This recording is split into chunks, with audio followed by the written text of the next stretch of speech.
মন্ত্রে পিঠে খাবো।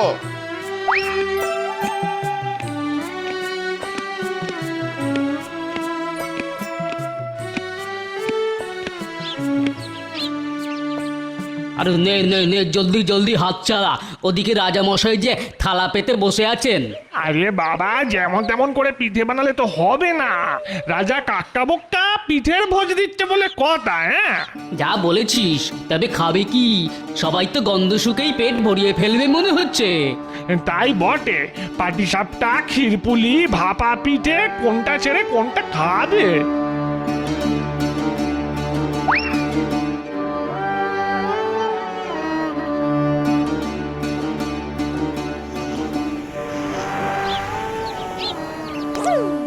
ও মা, কি সুন্দর গন্ধ! গন্ধ যদি এত ভালো হয় তাহলে খেতে না জানি কত ভালো হবে।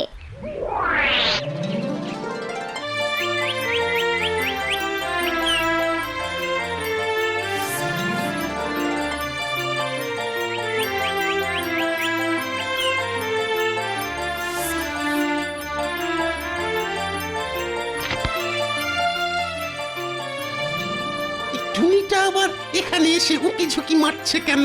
হ্যাঁ, এই তাই তো, এটা আবার এখানে কি করছে? আমি পিঠে খাবো। এই এই টুনি, যা যা, যা বলছি, যা যা না না, আমি কি এমনি যাব? আগে পিঠে খাবো, তারপর যাব। ওরে বেটা, শক্ত মন্দ নয়। তাই তো দেখছি। হ্যাঁ, ওইটুকু টুনি খাবে নাকি পুলি? এক ঢিল মেরে ফাটিয়ে দেবো মাথার খুলি। এমন পিঠে পেলে কি করে যাব ফেলে? রাজামশাই, একটা পিঠে দিন না, দিন না রাজামশাই। তবে রে, এত বড় আসপর্দা, পাখি হয়ে নাকি খাবি রাজার খাবার? প্রহরে প্রহরে, ধর ধর তো বেটাকে, ধর ধর। দুষ্টু রাজা, পাজি রাজা, পিঠে আমি খাবই, দরকার হলে নিজে করে খাবো। দুষ্টু রাজা, পাজি রাজা।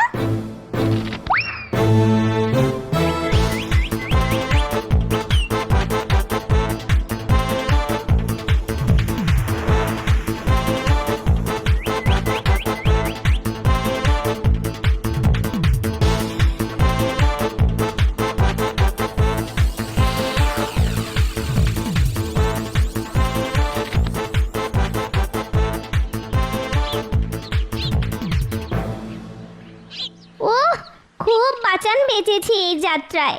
তবে আজ বা কাল ওই পিঠে আমি খাবই খাবো। বুকে নেই কো দম, টুনি খাবে চমচম। চমচম নয়, পিঠে। তার আগে তুই ঢুকবি আমার পেটে। আমায় কিছু বললে? না না, তেমন কিছু নয়। বলছিলাম পেটে কিল মেরে বসে থাকবে যা, পিঠে পিঠে না করে পারলে পাকা পেঁপে খেয়ে নেগে যা। হ্যাঁ, পাকা পেঁপে খেলে তুমি খাও, আমি পিঠে খাবো।